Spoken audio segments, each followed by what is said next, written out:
I'm going to introduce our keynote speaker today, and very fortunate. I will be the only one that will ever be president and share the same year with our president of Florida Realtors, and that is very special to me. Because not only is he a president, but he is also my friend, and so I get the pleasure of introducing him. Andrew Barbar, broker owner of Keller Williams Realty Service in East Boca Raton, is the 2015 president of Florida Realtors, the state's largest professional association with 140,000 members. A leader in regional, state, and national real estate associations. Andrew is past president of the Realtor Association of the Palm Beaches and has served on numerous committees. He is also a member of Great Fort Lauderdale Realtors Association and past president of the Regional Multiple Listing Service of Florida. He has been a director and district vice president of the State Association and a director of the National Association of Realtors, serving on its Finance and Risk Management Committee as well as other positions. As president of the State Association, Andrew is focusing on enhancing Florida Realtors' support, services, and advocacy programs for real estate professionals. He says, our goal is to help our members master the skills needed to succeed in real estate with a focus on delivering exceptional service to their customers. In the 5 years Andrew's been involved in Florida Realtors leadership, Andrew's learned that if we build a strong member, we build a strong association. Together, we will share our vision that ethics and integrity are not only the good business, they are good for business. Please join me in welcoming our 2015 President of Florida Realtors and our speaker today, Andrew Barbar. Well, good afternoon. Good afternoon. Great. Do you mind if I come over here? I like to walk and talk. Can y'all hear me in the back? Am I good, Irvin? Great. Well, it's a pleasure to be with you today, and I want to thank your leadership for entrusting you to me for the next 4 hours. You know, in preparing for today, that wasn't a joke, by the way. In preparing for today, I did some research, and I don't know, did anybody see the research that said realtors, 1 out of every 3 realtors were quote-unquote good-looking? Did y'all see that research? No? Okay, I'm going to do a little exercise. I need you to look to the left, look to your left, look to your right. Now that we agree that the good-looking person is you, so what I've been asked to do today was to basically share with you my story, how I got involved, why I got involved, the realization I had while being involved, and I want to close with what I've learned over the past, it's been a number of years, let's not go into that, but since basically my first committee was 1987. We now call it the Professional Development Committee, but it was then called the Education Committee. So what have I learned over, how long is that? Somebody who's great with math. 28 years, wow. It feels like only yesterday. That's the first thing I've learned, is that time goes quickly. Time goes in a snap. But the number one reason I got involved was I have a life rule, and one of my life rules, number 3, is to grow a little bit every day. And one of the things I realized, I was totally ignorant. I didn't know what I didn't know. So I decided that I was going to get involved in the association and try and learn some of the things I didn't know. I then hit the next level, which was conscious incompetence, knowing that there was a bunch of stuff out there I didn't know, and so that was my first entree and draw into why did I become involved in the association. However, I got to a realization. And I think it was 2004, some of you who were on the Florida Realtors, I was deciding whether or not I really even wanted to stay involved. Why are we spending so much time doing this? And it was 2003, 2004. Who was in business then? Let's see a show of hands. So you remember the market was on fire.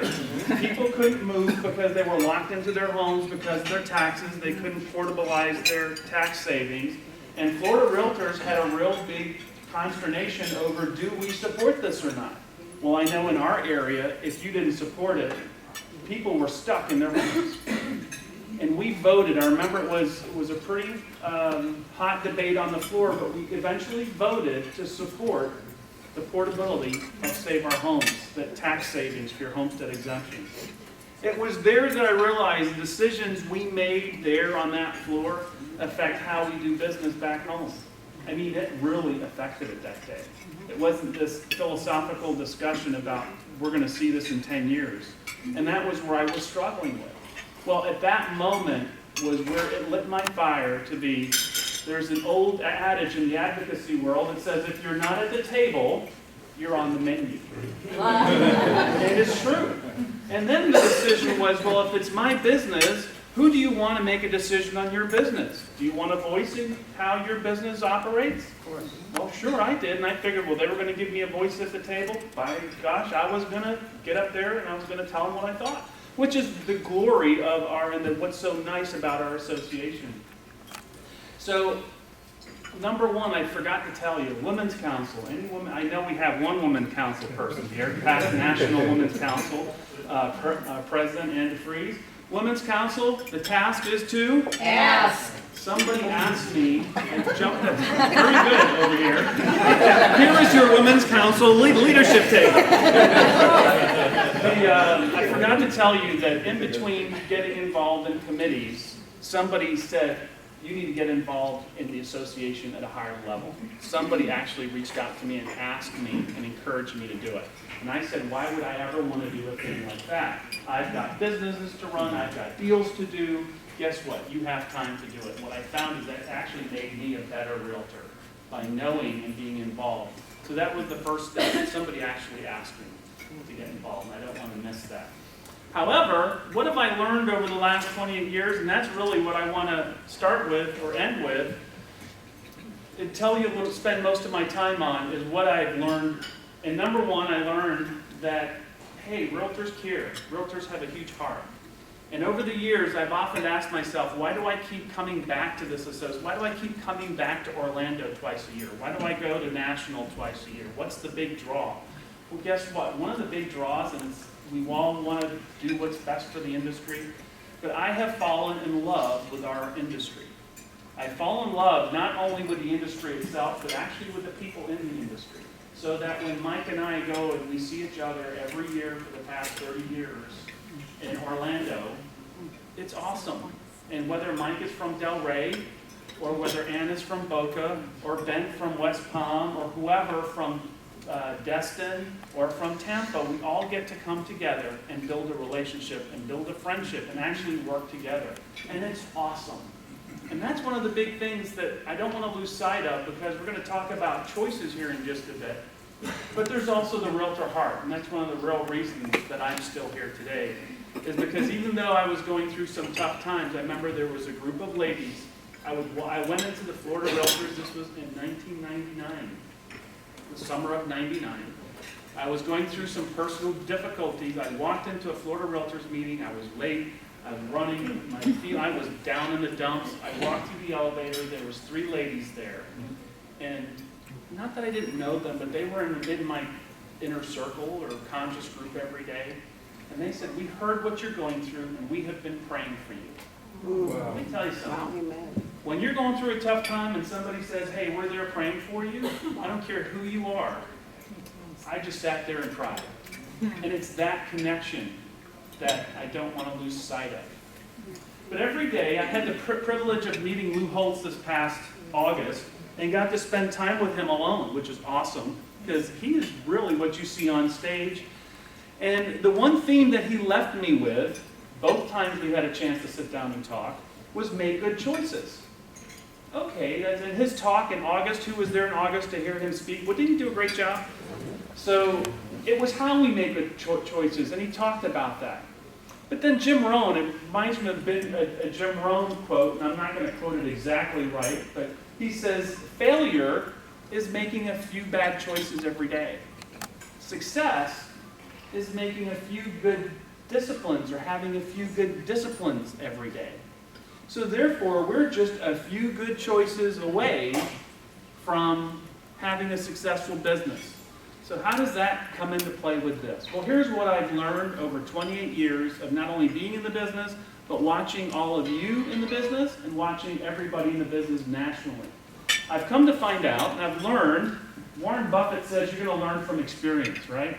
When we're younger, we want to learn from our experience. When we're older, we learn what he meant. He said, you want to learn from the experience of others. So we know we're going to learn either from our own experience, which is expensive, or we can learn from the experience of others. That's wisdom.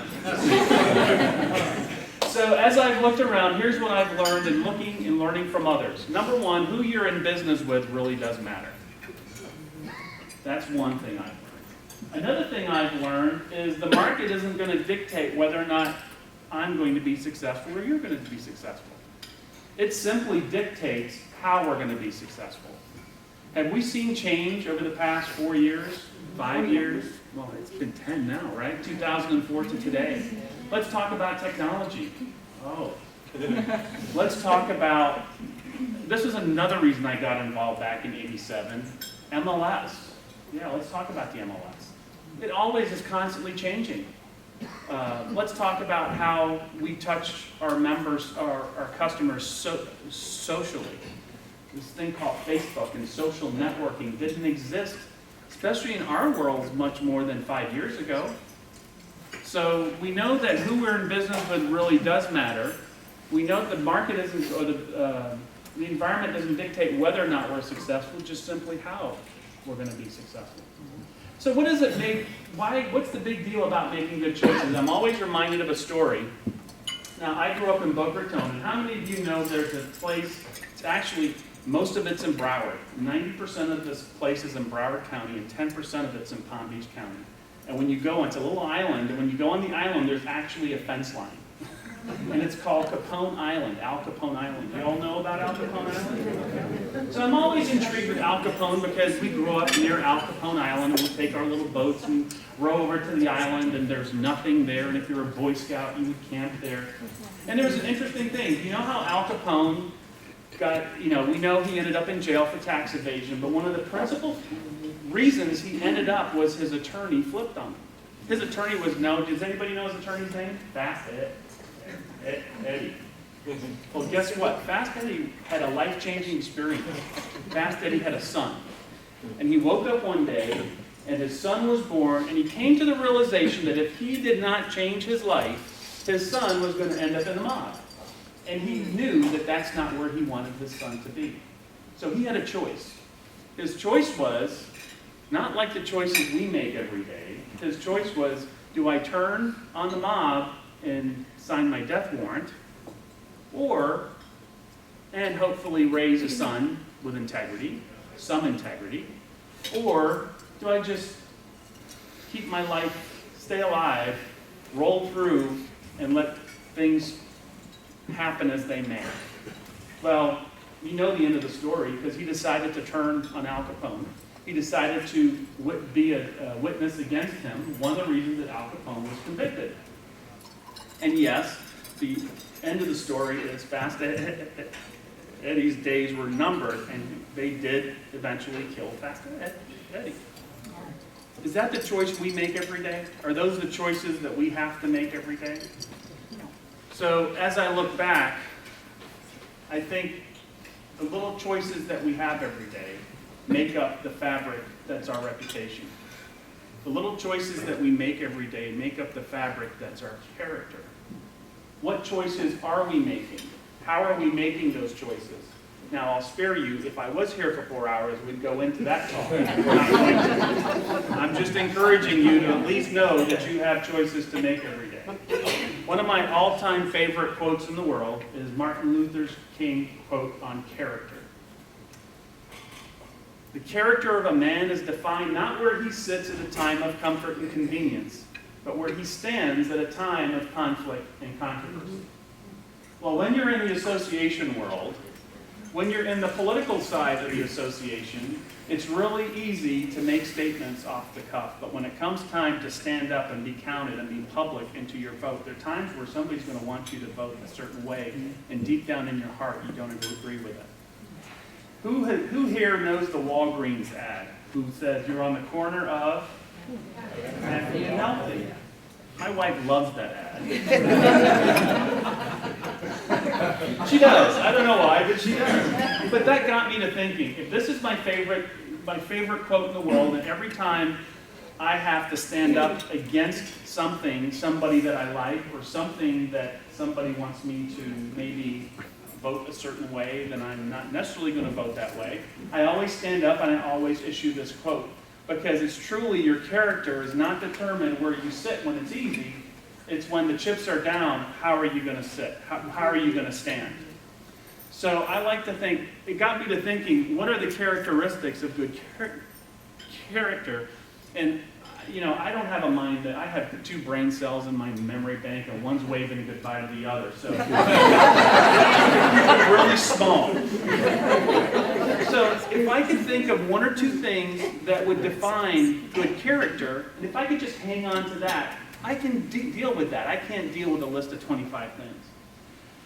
So this is life according to Andrew, and you're now in Andrew's head, which is a scary place to be. But I've decided in my mind that character is on the corner of courage and integrity. So if I have courage, if I have integrity, let's start with integrity. Integrity, let's shout out some words. When I say integrity, what word comes to your mind? Honesty. Honesty. Anything else? Ethics. Ethics. Anything else? Reputation. Values. Values, reputation. So let me say that we're looking at a building, and I say that building has integrity. What am I saying? Strong. It's true. Good foundation. Good foundation. Integrity is more than just being honest. I could be a thief and be honest. I am willing to steal from you. Does that mean I have integrity? I have a certain type of integrity, but not necessarily one that you want to be around. So it's more, like purpose here is more than just honesty. Integrity is being, I like to use, there's a word that we use not only in construction, but in the word honesty, but in being true. This structure is a true structure. It has a good foundation. It's solid. The roof is good. Has anybody ever tried to sell a house with a roof that's shifting or a foundation that's shifting? And they're trying to come up with a number at the closing table to fix this, like $300. No, you need to knock the house down. Where's your insurance policy? Have none. Anyway, so integrity means more than just being somebody who's honest. And so I want you to think of that. However, I was blessed to have a father who did a lot with a very little. He grew up with a 6th grade education. When he married my mom, the $600 he had in his pocket, he borrowed from my mom's father so that he could propose to her with some money in his pocket. He had a number of failures in his life, but he had a number of successes. And learned and watched him, and one day, he was not an educated man, and my father, God bless him, he was a connector, he was charismatic, but a deep thinker. I would not necessarily call my father a deep thinker. I don't mean that in any disrespect in any way, but he was full of life, and I know some of you in this room have met him, but he wasn't this guy that would sit still and think. He was always on the move. And one day, my brother actually tells me this story. He said, what's the one, with all the things that you've done, what's the one attribute that you think got you through everything? He said, without missing a beat, he said, courage.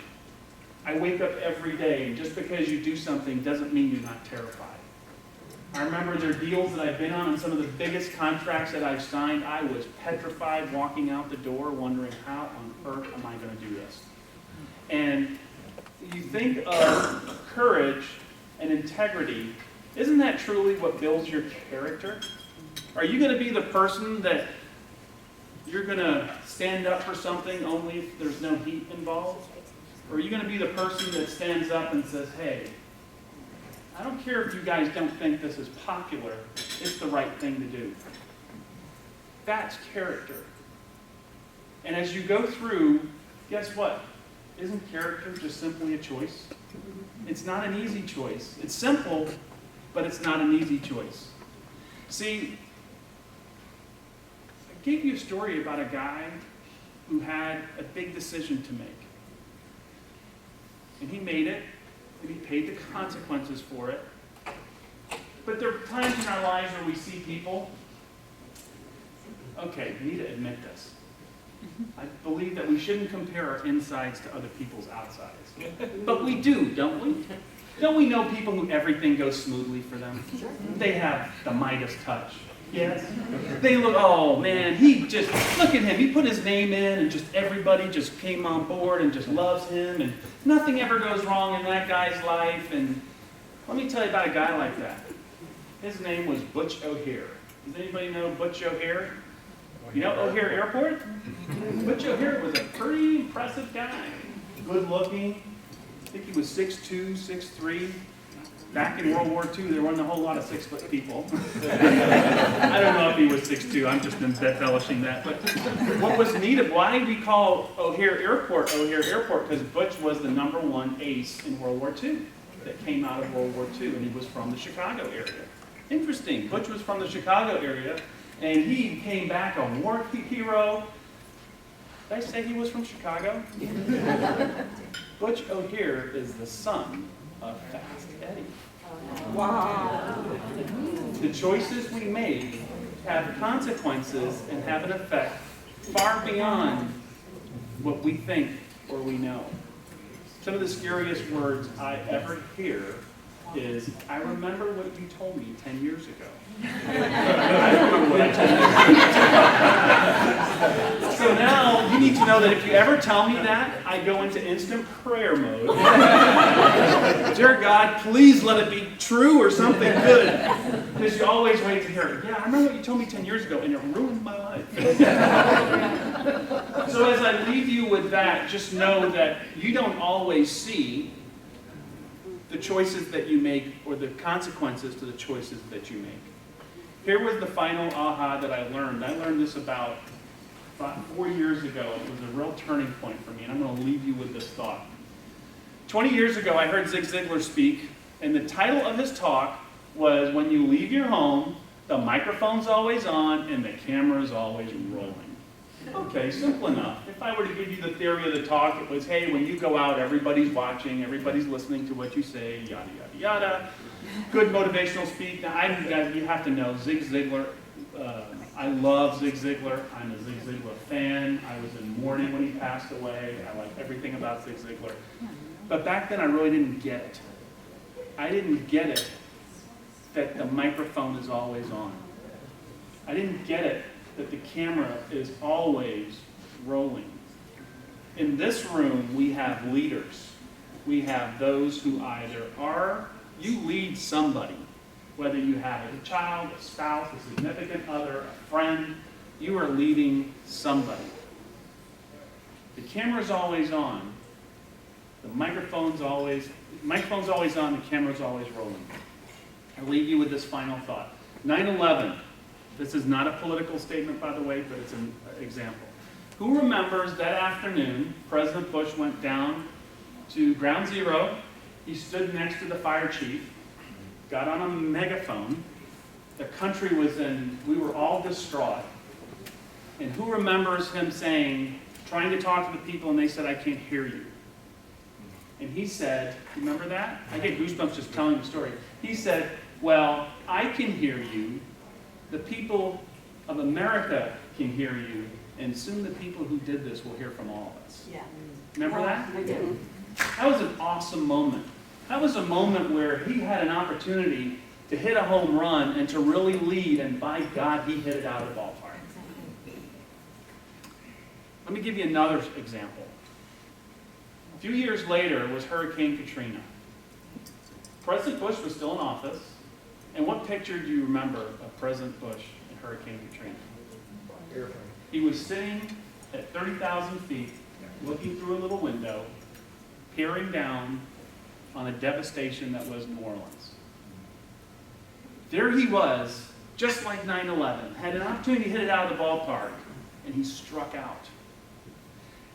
Know that every moment of every day is not a 9/11 moment. Every moment of every day is not a Katrina moment. Every decision you make is not going to be as impactful. But I got to tell you, every moment of every day, people are watching you, and they're watching what you're doing, and they're evaluating it, and you're affecting their lives. We want to go out and we want to affect the world. Well, guess what? How can I affect? I have a saying when somebody would say, "Is the crime bad here in this town?" I would always say, you know what? I'm not sure what crime statistics are in your area, But I know if we have one crime happen, and it happens to be you, you've got a crime problem, right? We could have zero problem, but just one, and it happens to be you, you got a crime problem. Guess what? The microphone's on, the camera's rolling, and who's watching you? And you can affect, that's your world. And if you want to change the world, all you have to do is affect one person. And you've actually changed their world. The beauty is you guys have the ability to affect thousands of worlds around you. Don't try and affect everybody at one time. Just simply worry about the ones, that are closest to you. But know that there are others who are working with you, who are watching you, who just you may not even know. That's the scary part, is you can affect somebody's life without them even knowing it.